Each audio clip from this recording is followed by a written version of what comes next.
پہلا جب اعلان کیا سرکار بغداد رضی اللہ عنہ تو ابو علی حیاتی حضرت کی درگاہ میں تھے. سب سے پہلے انہوں نے گردن جھکائی, لیکن دنیائے روح کے ماہرین نے کہا سب سے پہلے گردن خواجہ غریب نواز نے جھکائی. آپ کی کرامات میں لکھا ہوا ہے کہ بڑی اللہ آپ سے ملاقات کرنے کے لیے آئے اور ملاقات کرتے وقت شیر پر سوار آئے, اور جب آئے تو انہوں نے کہا ایسا کریں مہربانی کر کے میرے اس شیر کو ایک گائے پیش کریں, اس کا کھانا ہے. آپ نے گائے لے کر کے شیر کے کمرے میں بند کر دی. کہا سانپ میرے ہاتھ میں کوڑا ہے, مرغی کی ایک اس کی خوراک ہے, اس کو مرغی دے کے کھائے. آپ نے کہا سانپ کو چھوڑو, مرغی اس کے کمرے میں بند کر دی. لیکن جس وقت واپس جانے لگے دروازہ کھولا, دیکھا کہ شیر کوئی نہیں, گائے کھڑی ہے. سانپ کوئی نہیں, مرغی کھڑی ہے. اور جب دریافت کیا تو پتا چلا جو شیر مار کے کھانے والا تھا گائے کو, گائے نے اس کو کھا لیا. اور کیوں؟ سرکاری بغداد کی گائے ہے. یہ وہ گائے نہیں جو لوگوں کی گائے ہے, یہ غوث پاک کی گائے ہے. کہا وہ سانپ جو مرغیاں کھاتا تھا آج وہ کدھر چلا گیا؟ کہا مرغی نے کھا لیا ہے. کہا سانپ کو مرغی کھا جائے یہ کہاں کی بات ہے؟ کہا لوگوں کی مرغی نہیں ہے, غوث پاک کی مرغی ہے. سب سے پہلے حضرت مفکر اسلام شہزادہ غوث اعظم ڈاکٹر پیر سید عبد القادر جیلانی شاہ صاحب کی ویڈیوز کو حاصل کرنے کے لیے جیلانی میڈیا کے یوٹیوب چینل کو سبسکرائب کریں اور بیل آئیکن کلک کریں. ویڈیوز اچھی لگے تو تھمز اپ دیں.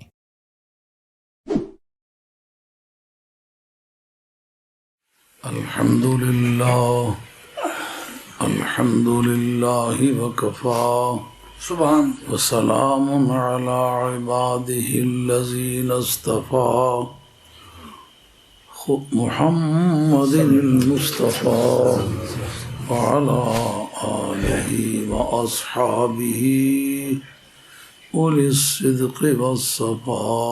سبحان اما بعد فقد قال الله تبارك وتعالى جل جلاله في القرآن المجيد والفرقان الحميد.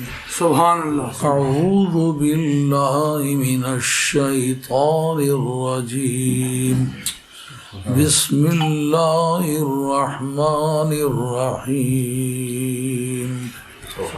والله يختص برحمته من يشاء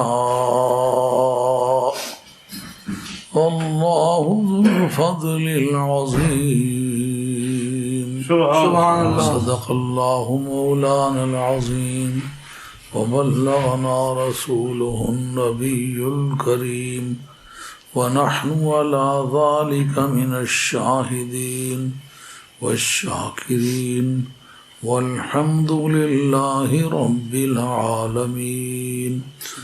إن الله وملائكته يصلون على النبي يا أيها الذين آمنوا صلوا عليه وسلموا تسليما. اللهم صل عليه يا سيدي يا رسول الله وعلى آلك وأصحابك يا حبيب الله. الصلاة والسلام عليك سيدي يا رسول الله وعلى آلك وأصحابك يا حبيب الله. الصلاة والسلام عليك سيدي يا رسول الله وعلى آلك وأصحابك يا حبيب الله. معززین کرام، آپ کو آج بھی بڑی زحمت انتظار ہوئی ہے.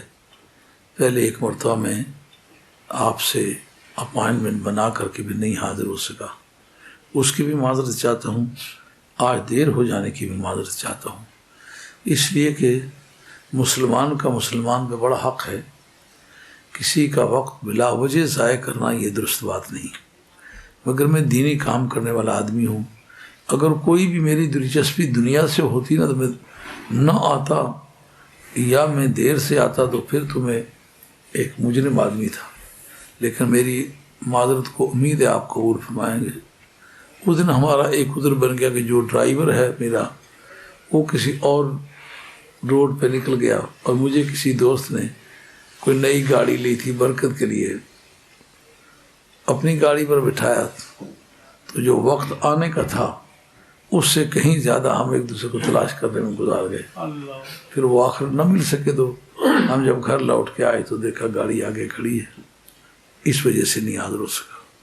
آج میں وہ جتنے مرزائیوں نے سوالات وغیرہ کیے ہیں ان کی تیاری میں مصروف ہے، یہ کتابیں جو ساتھ بنی ہوئی ہیں یہ انہی جوابات کے سلسلے میں ہیں۔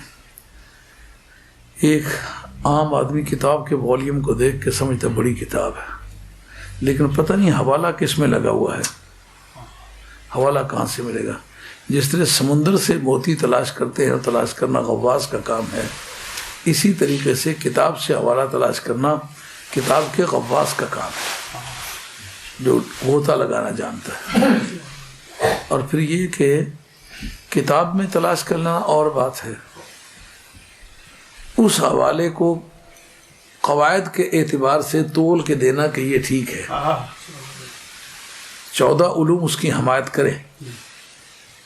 لکھتے وقت بڑے سے بڑا کوئی آدمی لکھ دے، اگر فنون کے ترازو پہ مولانا وہ حوالہ نہ تل سکے قابل قبول ہوگا؟ اس لیے حوالے کا تلاش کر لینا ہی ایک بات نہیں، اس کو ایسے درجے پر پہنچانا کہ اس سے انکار نہ کیا جا سکے، یہ بڑا کار ادارت ہے۔ حوالے کو تلاش کر لینا اس کا نام ہے تحقیق۔ حوالے کی صحت کو استدلالی علوم کی روشنی میں پرکھ لینا کہ اس کو کسی طرح سے بھی کوئی بم مارے یہ حدیث ضعیف ہے، ضعیف کی کون سی قسم ہے، اس سے دلیل پکڑی جا سکتی ہے کہ نہیں پکڑی جا سکتی، فلاں اس کا راوی ہے، اس کی روایت قابل قبول ہے کہ نہیں، اس کی روایت فلاں فلاں جگہ قبول کی گئی ہے، آپ کیوں نہ مقبول کرتے ہیں؟ ہم کہتے ہیں درزی ہے، کپڑے کے بارے میں اس کی رائے قابل قبول ہے، یہ سونے کی بات ہے، سونے کے بارے میں یہ کچھ نہیں جانتا، اس لیے اس بارے میں اس کی بات قابل قبول نہیں ہے۔ اس طرح دلائل کو چھاننا اس کا نام تدقیق ہے، یہ خاصا مشکل کام ہے۔ آج میں کئی دنوں کے بعد بول رہا ہوں تو ایسے میرے کان، جس سے پرانے بیمار آدمی کے کان بول رہے ہوتے ہیں نا، اس طرح میرے کان بول رہے ہیں۔ بہرحال میں کسی بھی وجہ سے اگر نہیں آ سکا یا کسی وجہ سے دیر ہو گئی ہے، معذرت خواہ ہوں۔ امید ہے کہ آپ فقیر سائیں سے ناراض نہیں ہوں گے، اگر آپ ناراض ہونا چاہتے ہیں تو مجھے سے ناراض ہو جائیں، کیونکہ اس بیچارے نے پہلی مرتبہ بھی پیسے بھی خرچ کیے ہیں، وقت بھی خرچ کیا ہے، لوگوں کو ٹیلی فون بھی کیے ہیں، لوگ تشریف بھی لائے ہیں۔ اللہ آپ کو جزائے خیر عطا فرمائے۔ یہ میرا قصور ہے، اللہ مجھے معافی عطا فرمائے۔ میں نے قرآن مجید کی ایک ناتمام آیت پڑھی ہے جس میں پروردگار عالم نے ریگولیشن سے ہٹ کر اپنے خصوصی اختیارات کا ذکر کیا ہے۔ واللہ یختص برحمتہ من یشاء، اللہ اپنی رحمت سے جسے چاہتا ہے خاص کر لیتا ہے۔ واللہ ذو الفضل العظیم، اللہ بڑے فضل والا ہے۔ لفظ فضل اجر سے مختلف ہے، ثواب سے مختلف ہے۔ کسی کام کے بدلے میں جو چیز دی جاتی ہے اس کا نام اجر ہے یا ثواب ہے۔ اس کا کچھ حصہ دنیا میں بھی مل سکتا ہے اور قیامت میں اس کا ہر پہلو یا اس کا بدلہ دیا جائے۔ عمل کے بدلے میں جو کچھ ملنے والا ہے اس کا نام ہے اجر یا ثواب۔ جو بغیر کسی کی محنت اور مشقت کے خدا کی طرف سے ملے اس کا نام ہے فضل۔ آپ اجر کے بارے میں ناپ تول رکھ سکتے ہیں کہ اتنی اس نے نمازیں پڑھی ہیں، اس کو اتنا اجر کیوں نہیں ملا؟ پھر اجر دینے والے کو بتانا ہوگا کیوں نہیں ملا۔ اس کے اخلاص کا فرق ہے، اس کی طہارت کا فرق ہے، اس کے کپڑوں کا فرق ہے، اس کے آداب کا فرق ہے۔ اس کا جو تعنی ہے سنجیدگی سے پڑھنا اور ٹھہر ٹھہر کے پڑھنا، اس نے تعجیل کی ہے، پرواہ ہی نہیں کی، تو اس میں اجر کی کمی کے بارے میں قانون معادلت جو ہے، ایکویٹی آف لا جس کو کہتے ہیں، قانون کی موزونیت، وہ بتائے گی کہ اس کو اجر کیوں نہیں اتنا ملا۔ لیکن جو اس کا اجر بنتا ہے اس سے زیادہ کسی کو دے دے، اس پر نہ پوچھنے والا کوئی پوچھ سکتا ہے، نہ ایک کو ملے تو دوسرا اعتراض کر سکتا ہے، کہا یہ میرا فضل ہے میں کسی کو دے دوں۔ سبحان اللہ۔ یہ بالکل ایسی بات ہے جیسا کہ ایک گھر میں ایک آدمی جو ہے وہ 3.5 فٹ اونچائی کا ہے، دوسرا 6.5 فٹ اونچائی کا ہے، وہ 3.5 فٹ اونچائی کا آدمی 6.5 فٹ لمبے قد کے آدمی پر کوئی مقدمہ نہیں دائر کر سکتا کہ اس کو کیوں اتنا لمبا قد مل گیا۔ بھئی خدا کا فضل ہے، یہ خدا کے فیصلے ہیں، خدا کے فیصلوں پر چون و چرا نہیں ہو سکتی۔ اور پہلا فیصلہ جو انسان کے بارے میں ہوا ہے، ہوا ہی فضل الہی کی بنیاد پر ہے۔ مثلا جو مدتوں سے محنت مشقت کرتے چلے آ رہے تھے، ان کا نام فرشتے ہے، ان کا نام جنات ہے، یہ انسان سے پہلے کی مخلوق ہے۔ اور گھوڑے ہیں، گھوڑے کے بارے میں آتا ہے کہ زمین پر گھوڑوں کی حکومت رہی ہے انسان کے آنے سے پہلے۔ تو اس پہ اور کو چھوڑ دیجئے، اس پر غور کیجئے کہ فرشتے جو مدتوں سے عبادت کرتے چلے آ رہے ہیں، جب خلافت کا چیپٹر کھلا تو ایک انسان جو فرشتوں نے اپنے ہاتھ سے اس کا ڈھانچہ بنایا ہے، اس کو خلافت ملنے والی ہے، اور جو مدتوں سے مصروف عبادت چلے آ رہے تھے ان کو اس خلافت کا کوئی حصہ نہیں ملنے والا۔ اس پر انہوں نے اعتراض کیا، اتجعل فیہا من یفسد فیہا ویسفک الدماء، سبحان اللہ۔ مولا کریم اس کو تو بنانے لگا ہے جو فسادی ہوگا، جو خون ریز ہوگا، اور لڑائیاں کرے گا، قتل و غارت کرے گا۔ اللہ تبارک و تعالیٰ نے اس الزام کی تردید نہیں فرمائی۔ چارجز کو عدالت میں ڈینائی نہ کیا جائے تو کنفرم ہو جاتے ہیں۔ ایک آدمی عدالت میں کھڑے ہو کے کہتا ہے یہ بڑا بدمعاش آدمی ہے، اس آدمی نے 10 قتل کیے ہیں، یہ جواب میں تردیدی کوئی کارروائی نہیں کرتا، یہ کنفرم ہو جائے گا واقعی اس نے یہ سارے کام کیے ہیں۔ ان کا یہ کہنا وہ یہ فسادی ہوگا، یہ جھگڑالو ہوگا، یہ خون بہائے گا، رب کا یہ نہ کہنا کہ یہ غلط کہہ رہے ہو۔ اس سے ثابت ہو جاتا ہے نا کہ یہ خود نہ صحیح، اس کی 9 میں سے ہوں گے جو ایسا کریں گے، تو جو ایسا کرنے والے ہیں ان کو اپنا خلیفہ بنانا، جو کبھی بھی ایسا نہ انہوں نے کیا ہے نہ آئندہ کبھی کریں گے، ہیں بھی نورانی، ان کو خلافت نہ دینا۔ اعتراض تو سمجھ میں آتا ہے کہ نہیں آتا؟ آپ نے زحمت کافی اٹھائی ہے، لیکن ذرا دل دماغ کو حاضر کر کے میری بات سنیں ضرور۔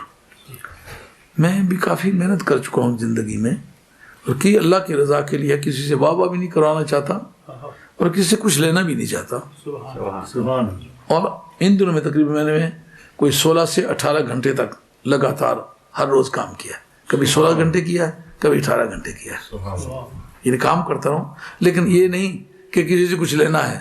جس کانفرنس میں بات کرنی ہے اس کو 1260 پاؤنڈ پہلے دے چکے ہیں، اور اس وقت میرے پاس 430 پاؤنڈ اور ہیں، 425 غالباً، وہ انہیں اور دوں گا۔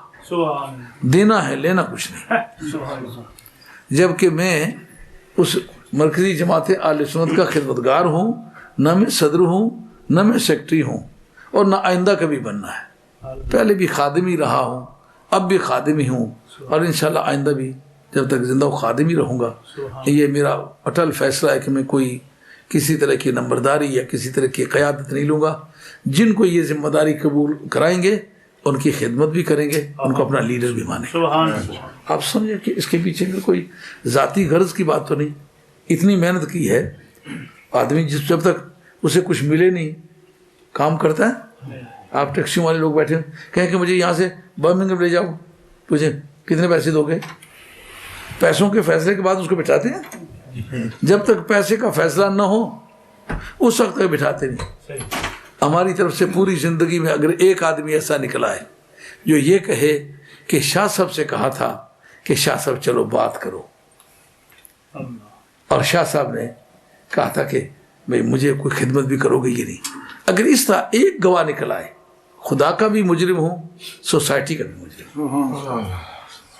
یہ ریاض شاہ صاحب جو تشریف لائے ہوئے ہیں، اس دن 11ویں شب میں تقریر کر رہے تھے تو میرے ذہن میں یہ بات رہی تھی کہ کبھی گزری ہے. ان دنوں وہ کالج میں اسٹوڈنٹ تھے اور میں اسی طرح تھا جیسا ہوں. تو کالج کے اسٹوڈنٹ سے کہا بھائی پیسے ہمارے پاس نہیں ہیں، لیکن جو آدمی بولنے کے لیے لاتے ہیں، جو لڑکے اٹھ کے سوال کرتے ہیں، تو وہ وہاں کے طالب علم بڑے ترار قسم کے ہوتے ہیں. ایم اے کے اسٹوڈنٹ سارے بچوں والے ہوتے ہیں، وہ غیر شادی شدہ تو کوئی اکا دکا ہوتا ہے. تو کس کو لائیں؟ ایک تو ان کو دبا لے، دوسرا یہ ہم سے پیسے نہ مانگے. اس سارے اسٹوڈنٹ نے کہا اس مقصد کے لیے شاہ صاحب بیٹھے. جب آپ لوگوں میں سے میرا خیال ہے اس دفعہ 11ویں شب پر کوئی نہیں آیا تھا جی، یہ بات آپ کی موجودگی میں کہی انہوں نے کہا کہ میں شاہ صاحب کے پاس گیا ہوں تو اس وقت شاہ صاحب کو یہ کہا کہ ہمارے پاس تو پیسے نہیں ہیں. آپ نے مجھے میرے متعلق کہا کہ آپ نے 14 روپے بھی دیے اور کہا میں آؤں گا بھی، اور آئندہ بھی جب کبھی میری ضرورت پڑے گی میں حاضری دوں گا. یہ بالکل بچپنے کی بات ہے. یہ ان دنوں کی بات ہے جب کہ 32 روپے تنخواہ ملتی تھی پولیس کے سپاہی کو. یہ ان دنوں کی بات ہے. تو اگر 32 روپے کسی کو مہینے کے بعد ملتے تھے تو میں نے 14 روپے کسی دعوت دینے والے کو اپنی طرف سے دیے کہ باقی کنٹریبیوشن بھی لوگوں سے لو، یہ میری طرف سے پہلے لے لو. جی، اس کا مقصد یہ ہے جو باتیں کر رہا ہوں اس کو اللہ کی رضا کے لیے سمجھو. بہت اچھی طرح یہ بات سمجھ آئی کہ نہیں آئی کہ عبادت گزار بھی ہوں، کبھی اللہ تعالیٰ کی نافرمانی کی بھی نہ ہو اور کبھی آئندہ نافرمانی کرنے کی صلاح بھی نہ ہو، ان کو چھوڑ کے خلیفہ اس کو بنا دے کہ جس کے بارے میں یہ جتنے الزامات دیے ہیں اس کی 9 میں سے کچھ افراد ہوں گے جو یہ کام کریں گے. اللہ تعالیٰ نے یہ نہیں کہا وہ نہیں کریں گے، بڑے پاک باز ہوں گے. رب نے خود جو بنایا پتہ جو ہے کون ہے، کریں گے کیا. رب کہتا ہے کہ میں نے اس کو خلیفہ بنایا ہے، مگر یہ قانون اجرت کے ماتحت بنایا ہوتا. تمہیں جو تم نے عبادت کی ہے ثواب دیتے ہیں اس کا، اس میں سے کچھ رکھ لیا ہوتا تو ہمارا انصاف زخمی ہوتا. اس میں تو کچھ نہیں رکھا نا، وہ تو تمہیں دیا ہے، آئندہ دیں گے. لیکن یہ میرا فضل ہے، میرے فضل پر کوئی پابندی نہیں ہے. تو انسان کے بارے میں جو پہلا فیصلہ وہ کس بنیاد پر ہے؟ فضل الہی پر. وہ عمل کی درستی پر نہیں ہے، وہ اللہ کے فضل پر ہے. 1,24,000 سے کم و بیش انبیاء و مرسلین، جو ٹاپ کلاس ہے انسانیت میں، یہ رسولوں کی ہے. ان میں آگے چل کر کے اولو العزم رسولوں کی ہے، پیچھے کی طرف عام رسولوں کی ہے، اس کے بعد نبیوں کی ہے. لیکن جتنے بھی انبیاء علیہ الصلوۃ والسلام ہیں، مولانا علم عقیدہ کی کوئی کتاب یہ بات کہے گی کہ نبوت کسبی چیز ہے، آدمی محنت کرتا ہے عمل کرتا ہے تو ملتی ہے؟ کسبی ہونے کا یہ معنی ہے کہ بطور اجر کے ملتی ہے. کام کسی نے کیا ہو، اللہ خوش ہو جائے، اس کو نبوت دے دے. یہ عقیدہ اسلام میں نہیں ملتا. کسی نبی کو جو نبی بنایا ہے، کسی رسول کو جو رسول بنایا ہے، وہ قانون اجر کے تحت نہیں بنایا، کسبی چیز نہیں ہے. کسبی چیز کہنے کے مطلب یہ ہوتا ہے کہ کسی نے کام کیا ہے بطور اجر کے دیا ہے. عمل سے زندگی بنتی ہے، یہ علامہ اقبال مرحوم کے دور جہالت کا شعر ہے. ہاں، کہ عمل سے زندگی بنتی ہے، جنت بھی جہنم بھی. بتاؤ 1,24,000 سے کم و بیش انبیاء و مرسلین کو خدا نے نبی اور رسول بنایا ہے. انہوں نے کون سا عمل کیا ہے؟ عمل تو بعد میں کیے ہیں، نبی یا رسول پہلے بنایا ہے. اس کا مقصد یہ ہے فضل الہی کا استعمال بنسبت اجر الہی کے زیادہ ہوتا چلا آیا ہے، اور اس پر کسی کو اعتراض کا کوئی حق نہیں. آئی بات خیال سے. اسی طرح اولیاء اللہ کے 2 زمرے ہیں. ایک وہ ہیں جن کی ولایت کسبی ہے، ایک وہ ولایت ہے جن کی وابی ہے، جن کو کہتے ہیں مادرزاد ولی. اپنی بڑی زبان ہے. یہ ہماری مائیں بہنیں، عوام، بیل چرانے والے، ہل چلانے والے، کھیتوں میں کام کرنا، سب کی زبان سے آپ نے یہ بات سنی ہے. یہ مسلمانوں کی بولی ہے. مادرزاد ولی ہے. یعنی اس کی ولایت کسبی نہیں ہے، پیدا ہوا ہے تو ولایت ماں کے پیٹ سے لے کر کے آیا ہے. جیسے کافی سارے اولیاء اللہ کے بارے میں ہے کہ ان کو کہا جی قرآن مجید یاد کراتے ہیں، ان کا پہلے 15 پارے مجھے یاد ہیں، اگلے پارے جی کیوں؟ میری ماں حافظہ تھی تو وہ پڑھا کرتی تھی تو ماں کے پیٹ میں مجھے یاد ہو گئے. اب ماں کے پیٹ میں سنائی نہیں دیتا تو یاد کیسے ہو گئے؟ یہ وہ بھی چیز ہے، عطائی چیز ہے، فضل الہی سے ملی. اور جی یاد کرنے والے یاد کر کر کے مر گئے، یاد نہیں ہو سکا، یہ ماں کے پیٹ میں جس نے یاد کر لیا یہ کیا ہے؟ کہا وہ اللہ یختص برحمتہ من یشاء، فضل الہی کا معاملہ ہے. اب کسب کرنے والوں کی ولایت بڑی ہے یا جن کو وابی ملی ہے وہ بڑی ہے، یہ فیصلہ ہے. کہا چونکہ وابی کی علامت یہ ہے کہ وہ ملتی ہے مرکز نبوت سے، نبوت جو ہے وہ وابی ہے، اس لیے وابی ولایت جو ہوگی وہ باقی ولایتوں سے بلند ہوگی. اب اسی بنیاد پر ہے کسی رسول کو باقی رسولوں سے افضل کیوں بنایا؟ اس نے رسولوں کے مقابلے میں کیا زیادہ اچھا کام کیا؟ کہا واللہ یختص برحمتہ من یشاء. اسی طرح ولیوں میں ایک کی گردن ہے دوسرے کا قدم ہے، معترض اعتراض کرتا ہے اس کی گردن ہے اس کا قدم ہے، کیوں؟